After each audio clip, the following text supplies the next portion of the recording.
welcome to my channel. My name is Gemma. Thank you so much for joining me. In today's video, I'm going to be sharing some of my favourite recent reads. I tried to do recent in the last year. I tried to pick a selection of genres so that if you're looking for recommendations, then you might hopefully find something here that you haven't read that you like the sound of.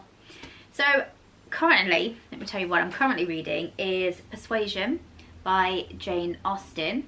This has been sat on the shelf for such a long time and it's been collecting dust, I won't lie. But then the other day I watched the Netflix film Persuasion and I really enjoyed that actually. So I thought, you know what, let me dig out this book, because I tend to find with Jane Austen books that I really have to be in the mood for reading them, because even though I love the stories, I can sometimes find it a bit of a hard slog to read through the language and just the structure of the books. It's a lot of blocks of text, if you can see that. So I thought, having just watched the film, that this would be a good time to start Persuasion. So that's what I'm currently reading. I'm only like 30 pages or something through. So the first one that I read that I really enjoyed is Then She Was Gone, Lisa Jewell. This is a thriller and we follow a woman whose daughter disappeared 10 years ago. I think was she about 16? I think she was like GCSE age, and she hasn't been seen, hasn't been heard of. And so what this book does is 10 years later, things kind of start to unravel thanks to meetings with different people who, unbeknownst to Laurel, the main character, are connected to her past. I thought that this book was really fast-paced, which I love in a thriller. I'm not really a fan of slow burners. I like the fast-paced from the beginning, and this was very much that. It was dual aspect, so it does occasionally flip back to Ellie, the girl that goes missing, and it's telling the story from her perspective as she's gone missing. There were a lot of twists and turns towards the end of this book that I really appreciated, because it definitely made me want to continue reading. And it was definitely just one more chapter kind of book, just to see what was going to happen. Oh, she wasn't 16, she was 15. She was 15, her mother's golden girl. She had her whole life ahead of her, and then in a blink of an eye, Ellie was gone. 10 years on, Laurel has never given up hope of finding Ellie, and then she meets a charming and charismatic stranger who sweeps her off her feet. But what really takes her breath away is when she meets his 9-year-old daughter, because his daughter is the image of Ellie. Now all those unanswered questions that have haunted Laurel come flooding back. What really happened to Ellie, and who still has secrets to hide? So if you love a thriller, I would highly, highly recommend you pick up Then She Was Gone. And then we'll stay on the theme of thrillers. I recently read A Flicker in the Dark, Stacey Willingham. I know this one, well, most of these books actually have been around for a while. I saw somebody else talking about this book on social media last year, and I really, really wanted to read it. And then my daughter picked it up around Christmas time, and she very kindly said that I could read it. So this book follows Chloe, who when she was about 12 years old, teenage girls in her small local town started to go missing. It turns out that the person behind them, or the serial killer, was her dad. And so he was arrested and put into prison, and then the family had to deal with the fallout. And now, 20 years on, Chloe is grown up, she's a doctor, she's a psychologist, and she is planning her own wedding, and girls in her local town where she lives now are starting to go missing in a very, very similar way to 20 years before. It says, Chloe Davis's father is a serial killer. He was convicted and jailed when she was 12, but the bodies of the missing girls were never found. His crimes stalked her like a shadow. With her family torn apart by her father's crimes, Chloe moved away to rebuild her life. Now she's a respected psychologist in Baton Rouge with a loving fiancé, but she can't shake the paranoia that it all might come crashing down. Then history repeats itself. On the anniversary of her father's crimes, Chloe's worst fears come true. A girl she knows goes missing. The nightmare has started again. I really enjoyed this book. The same as the Lisa Jewell book. I thought that this was really fast paced right from the beginning. All the way through, I thought I had guessed what the mystery was going to be, but I didn't. Not until the very end, at least. There was a lot of, is she just paranoid and this is in her mind, or is this someone that she knows? Is it this person? Is it that person?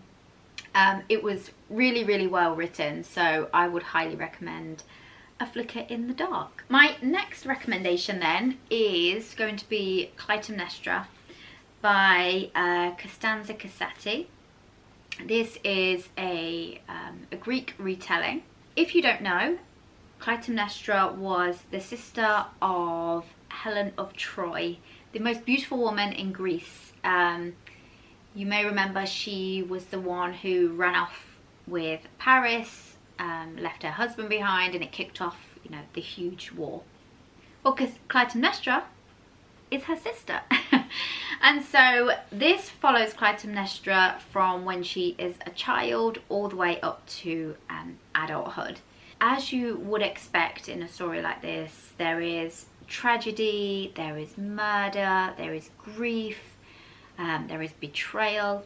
So Clytemnestra grows up as kind of an underdog, in the shadow of, you know, she's got this sister that's classed as the most beautiful girl in the world. I mean, how do you possibly compete with that when it's your job to get married? But the one thing that Clytemnestra is very good at is she's an incredible warrior. She is very sharp, very intelligent. I have to say, towards the end of this book, I didn't really like the character Clytemnestra. Nothing to do with the writing style, I just didn't like the actions of the character. But if you choose to read this book, you'll probably understand why she, as she grows up and she's an adult woman and she's got these, you know, grown-up children of her own, or almost grown-up children of her own, she's not a very nice person. But if you know everything that she's been through, you can understand why she is bitter and angry and vengeful. So I thought it was a very interesting story, very well written. So if you like Greek, the old Greek stories, there isn't a lot of mythology in this one, so it touches briefly on a couple of the gods and goddesses, but just kind of in passing. They aren't main characters in this story. It is solely focused around the mortal people. So yeah, a good book. And again, we had 2 thrillers, now we're going to have 2 mythologies. So the next one I would recommend is Stone Blind, Medusa's Story by Natalie Haynes. This was Women's Prize for Fiction longlisted in 2023, which is probably where I heard about it. And I have to say, I finished this book really quickly. I loved this story. I remember learning about Medusa in primary school, but to the extent of she had snakes for hair and turned men to stone, which I always thought was so cool. So reading a backstory and really bringing her to life, I loved her. I loved the character of her. I felt so much empathy and so much compassion. So Natalie Haynes' take on Medusa really does show her as this strong young woman. Medusa grows up with her 2 Gorgon sisters. She's very much human looking. But they're kept separate from the local village because obviously her sisters do not look very human. So one day when Medusa is about 16, she decides to go down into the village and see the temple. I believe it was the temple of Athena. So while Medusa is in the village, she goes to see the temple of Athena while she's there, and unbeknownst to her, Poseidon has been creeping and perving on her for a very, very long time. So when he sees her alone, he takes his opportunity and commits, you know, unspeakable things to Medusa inside the temple, which obviously angers the goddess, and she wants to take that anger out. So she turns Medusa into the Medusa that we probably all knew about when we were in school, with the snakes for hair and the turning men into stone. I just thought it was so well written. There's a moment when Poseidon and Medusa are in the temple together, and he's, you know, moving closer and closer towards her, and you can see she has this realization of what's about to happen. And even in that moment where she knows what's about to happen, she still has these little sarcastic remarks that I just thought were wonderful and really did show her strength of character. And I really liked that she was portrayed in that way. For Medusa to be punished for what Poseidon had done felt so harsh and so cruel.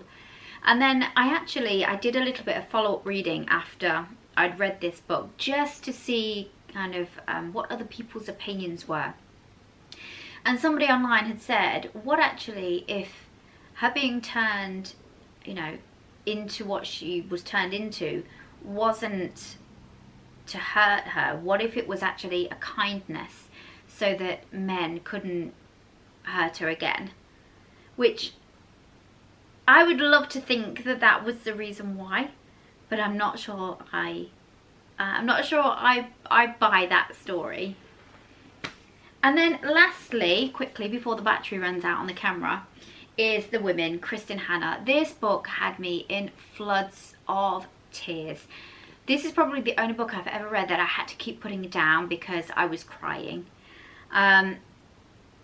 It's set in Vietnam. It follows the women who volunteered to go over and be nurses. Really an untold story that we don't really hear a lot about in war. As you would expect, a lot of loss, a lot of sadness, but these moments of these women coming together and the friendships that they develop and the strength and resilience, you know, the PTSD that they suffered when they came home as well. It was a really, really beautiful book. I know I'm late to the Kristen Hannah party, but I do have a couple more that I'm definitely going to be reading soon. So those are my recommendations from the books that I've read recently. I'm gonna have to go because the battery is flashing at me, so it's gonna cut off really, really very soon. If you've enjoyed this video, consider hitting subscribe, and I will see you guys next time. Bye!